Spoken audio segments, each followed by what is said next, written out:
ಪ್ರಭು ಯೇಸುವಿನಲ್ಲಿ ಅನುಗ್ರಹಿತರಾದವರೇ, ನಿಮ್ಮೆಲ್ಲರಿಗಾಗಿ ಪ್ರಾರ್ಥಿಸುತ್ತೇನೆ. ಪ್ರತಿನಿತ್ಯ ಆಲಿಸುವ ವಾಕ್ಯವು ನಮಗೆ ಹೊಸ ಹೊಸ ಅನುಗ್ರಹವನ್ನು ಒತ್ತು ತರುತ್ತಿದೆ. ನಮಗೆ ವಿಶ್ವಾಸಿಸಿ ಹೇಳೋಣ, ನಾವು ಆಲಿಸುವ ಈ ವಾಕ್ಯ ಒಂದೊಂದು ಹೊಸ ಅನುಗ್ರಹವನ್ನು ನನ್ನ ಕುಟುಂಬಕ್ಕೆ, ನನ್ನ ಜೀವನಕ್ಕೆ ಒತ್ತು ತರುತ್ತಿದೆ ಎಂದು. ಆಮೇನ್. ನಿರೀಕ್ಷೆಯಿಂದ ದೇವರ ವಾಕ್ಯವನ್ನು ನಮಗೆ ಆಲಿಸೋಣ. ಮಾರ್ಕನ ಶುಭ ಸಂದೇಶ 5ನೇ ಅಧ್ಯಾಯ 7ನೇ ವಾಕ್ಯವನ್ನು ನಮಗೆ ಆಲಿಸೋಣ. ಸ್ವಾಮಿ ಯೇಸುವೇ, ಪರಮೋನ್ನತ ದೇವರ ಪುತ್ರರೇ, ನಿಮಗೇಕೆ ನನ್ನ ಗೊಡುವೆ? ದೇವರಾಣೆ, ನನ್ನನ್ನು ಪೀಡಿಸಬೇಡಿ, ನಿಮ್ಮನ್ನು ಬೇಡಿಕೊಳ್ಳುತ್ತೇನೆ. ಪ್ರಿಯರೇ, ನನ್ನ ಕುಟುಂಬದಲ್ಲಿ, ನನ್ನ ಜೀವನದಲ್ಲಿ ಇಳಿದು ಬರುವವರು, ನಮ್ಮನ್ನು ಸ್ಪರ್ಶಿಸುವರು ಆಗಿದ್ದಾರೆ ನಮ್ಮ ದೇವರು, ನನ್ನ ದೇವರು. ವಿಶ್ವಾಸಿಸೋಣ ಪ್ರಿಯರೇ. ಪ್ರಾರ್ಥಿಸುವ, ದೇವರ ವಾಕ್ಯ ಆಲಿಸುವವರ ನಮ್ಮ ಕಾರ್ಯದಲ್ಲಿ ದೇವರು ಇಳಿದು ಬರುತ್ತಾರೆ. ಆಮೇನ್. ಪ್ರಾರ್ಥಿಸುವ, ನನ್ನ ಕುಟುಂಬದಲ್ಲಿ, ಮಕ್ಕಳಲ್ಲಿ, ವಿದ್ಯಾಭ್ಯಾಸದಲ್ಲಿ, ನಮ್ಮ ಹಣಕಾಸಿನ ವಿಷಯದಲ್ಲಿ, ನಮ್ಮ ಆರೋಗ್ಯದಲ್ಲಿ ನಮ್ಮ ದೇವರು ಇಳಿದು ಬರುತ್ತಾರೆ. ಆಮೇನ್. ನಾವು ಪ್ರಾರ್ಥಿಸುವ ಎಲ್ಲಾ ಕಾರ್ಯದಲ್ಲಿ ಸ್ವರ್ಗದ ದೇವರು ಅದನ್ನು ಅದ್ಭುತವಾಗಿ ಮಾಡುತ್ತಾರೆ. ಆಮೇನ್. ದೇವರು ಬರುವುದು, ಸ್ಪರ್ಶಿಸುವುದು, ನಮ್ಮನ್ನು ನಡುವ ಜಾಗದಲ್ಲಿ, ನಡುವ ಸ್ಥಾನದಲ್ಲಿ ನಡಲು ಆಗಿದೆ. ಒಂದೊಂದನ್ನು ನಡುವ ಸ್ಥಳದಲ್ಲಿ, ಅದು ಸರಿಯಾದ ಸ್ಥಳದಲ್ಲಿ ನಟ್ಟರೇನೆ ಅದಕ್ಕೆ ಫಲ ಇರುವುದು. ಈಗ ಆಲಿಸಿದ ವಾಕ್ಯ, ದೆವ್ವ ಪೀಡಿತನು ಪ್ರಾರ್ಥಿಸಿದ್ದಾಗಿದೆ.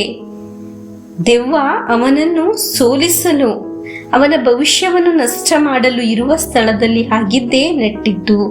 ದೇವರು ಅಲ್ಲಿಂದ ಇಳಿದು ಬಂದು ಅವನನ್ನು ಸ್ಪರ್ಶಿಸಿ ಆ ಮನುಷ್ಯನನ್ನು ಸರಿಯಾದ ಸ್ಥಳದಲ್ಲಿ ಕಿತ್ತು ನಡುವಾಗ ಅವನ ಜೀವನದಲ್ಲಿ ಅನುಗ್ರಹವು, ಅದ್ಭುತವು ಆಯಿತು.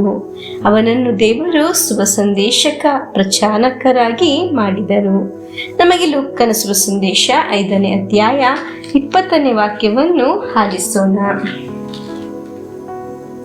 ಅಂತೆಯೇ ಅವನು ಹೊರಟು ಹೋಗಿ ಯೇಸು ತನಗೆ ಮಾಡಿದ ಮಹದುಪಕಾರವನ್ನು ದೆಕಪೋಲಿ ಎಂಬ ನಾಡಿನಲ್ಲಿ ಪ್ರಕಟಿಸಿದನು. ಕೇಳಿದವರೆಲ್ಲರೂ ಆಶ್ಚರ್ಯಚಕಿತರಾದರು. ಪ್ರಿಯರೇ, ನಡುವ ಜಾಗದಲ್ಲಿ ದೇವರು ಕಿತ್ತು ನಟ್ಟರು. ಜನರು ಆಶ್ಚರ್ಯ ಪಡುವ ರೀತಿ ಅವನನ್ನು ಅನುಗ್ರಹಿಸಿದ್ದರು. ಆಮೇನ್. ನಮ್ಮ ಇಂದಿನ ಅವಸ್ಥೆ ನೋಡಿ, ಜನರು ಹೇಳುತ್ತಾರೆ ಕಷ್ಟ